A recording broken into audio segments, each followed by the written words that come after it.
Now, reporting from Los Angeles, Val Zavala. We've all seen the pictures of homes sliding down hillsides, going up in flames, shaken off their foundations. Natural disasters are part of life here in Southern California. But today, the biggest threat to homes and families is not natural, it's financial.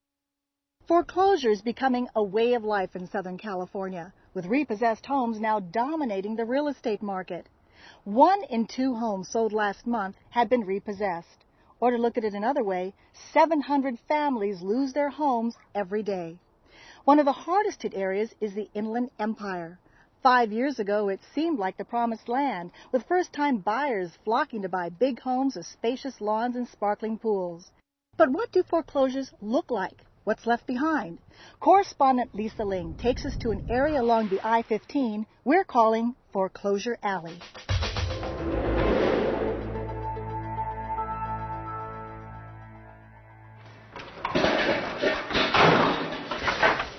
You could say that these guys are a home's most unwelcome group of guests because they're here to grab, throw, bag, haul, and generally destroy everything left behind by the owner of this foreclosed home.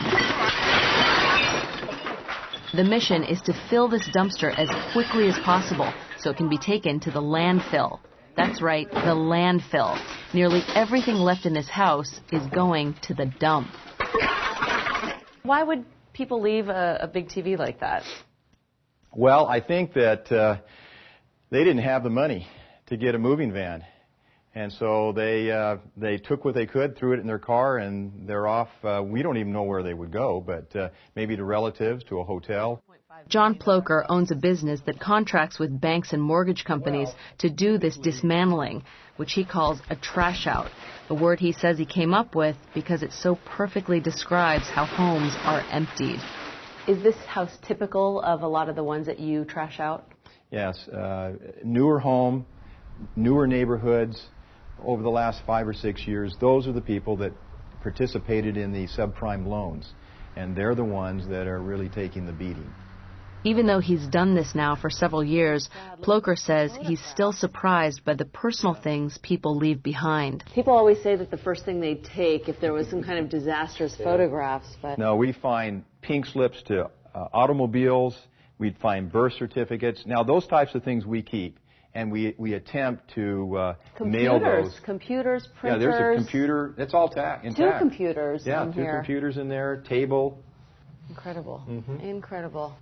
We found dozens of things, but one of the things we found just recently was an urn that somebody's remains, they had been cremated and they left their urn at the house.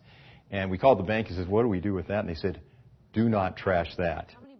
And although people know for months in advance that they're headed for foreclosure, they often leave in a hurry. Yeah, you've got rotting food here.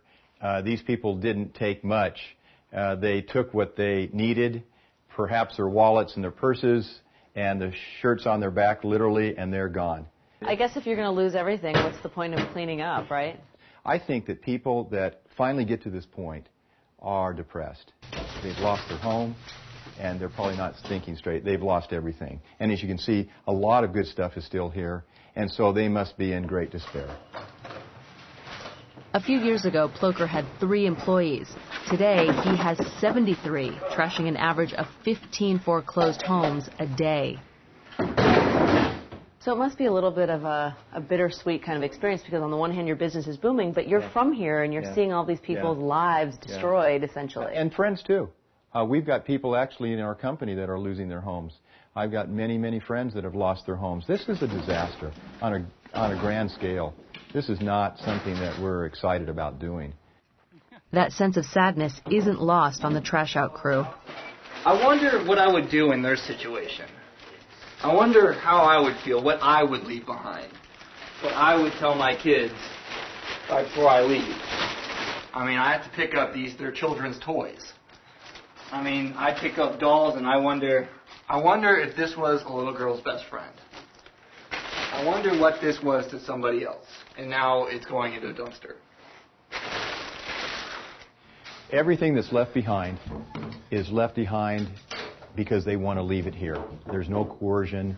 They're not being forced out of the house immediately. They have plenty of time to take it out, so it's their decision, not the bank's, not ours. Ploker says he's tried and tried to donate everything to charity because it makes ecological sense and would cut what he pays in landfill fees. $16.99. Now it's worthless. But his crews move at a blistering pace, and the logistics of hooking up with a charity truck has never worked out. Off to the dump. What happens is they don't show up when they say they're going to show up. They leave things because they don't think it's valuable. And then we have to come back and pick it up, or we get in trouble because we did not finish the job. Ploker says he's contractually prohibited from leaving anything on the curb. Every house has to be left ready to sell. So crew members are encouraged to keep anything they like, so long as they can carry it off the job that day. It's a very nice lamp. Want to take that? I don't know where to put it. Oh, let me take that. So it's been 4 hours. The place is totally trashed out. This is all that's left, and it's our stuff. Anybody want the end table?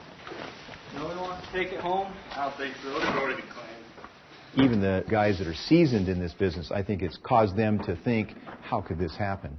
And we're just seeing all kinds of things happen that I don't think we would have thought were possible.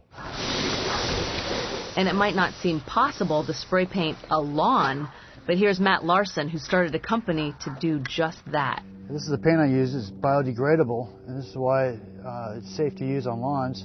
It's actually made for the turf. And mix it with water, and your lawn will grow with it on.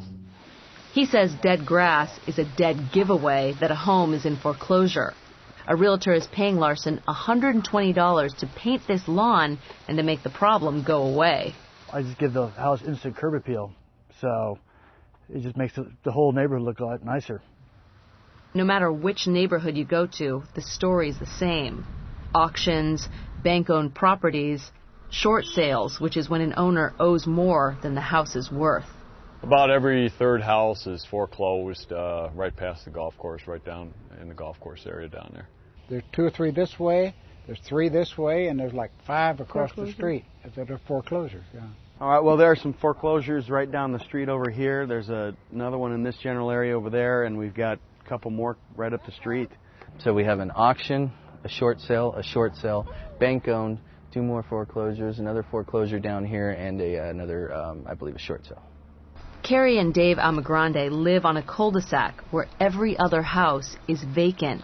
3 years ago, their accountant urged them to buy property to get the tax write-off. We paid $399 for it, and it's worth now, I think the house down the street is going for about $180. Yeah, we lost. So it makes me feel like I made a really stupid decision. Is that yummy? Been really sad. It's getting to be like a ghost town around here. So it's sad to see your friends and neighbors leave and every other house empty. And it's scary too at the same time, you know, that it's happening to so many people and oh my goodness, and could possibly happen to us someday too. I know I'm just losing everything on, you know. I could do a lot with my $3,100 a month than to put it into a place that is not worth $1,000 a month. We have a saying, you know you're in trouble if the lawn is brown and the pool is green. Fred Lopez is a code enforcement officer in Lake Elsinore. I'm checking the address on this property right now, and it's currently showing that it is bank-owned. Because of the city's new abandoned home ordinance, he says 75 to 80% of his workday is now foreclosure-related. My partner and I today are en route to a foreclosed property located here in the city that contains a swimming pool that has green stagnant mosquito breeding water. Hey, what's going on? How's it going? Good, man. You got utilities? Yeah, there's water and electricity in the house. Lopez and fellow officer Scott Burns are dealing with a crisis within a crisis: abandoned pools and spas. Hey, did you bring your swim trunks? No, not me. Come on, let's go. It's hot out. It's about 100 today. It is. Yeah, I think it's missing a little bit of chlorine, don't you think? These days, they're draining about 3 to 5 pools a week. All right, let's go get the pump. You got it? Yeah, Of course you do. unfortunately, when the houses go vacant, the utilities get turned off, those pools just sit there, and in this kind of heat, it only takes maybe a week, week and a half for the water to turn green and stagnant, which then becomes an issue for mosquito breeding and West Nile virus. So we're very quick to react to complaints in regards to green swimming pools. Come on, come on, come on. Come on, baby. All right, we got it. It takes 2 guys nearly 3 hours to do the job, draining not only the pool, but city coffers at a time when there's less and less tax revenue coming in. Yeah, I couldn't ask for a better situation, right out to the street into the storm drain.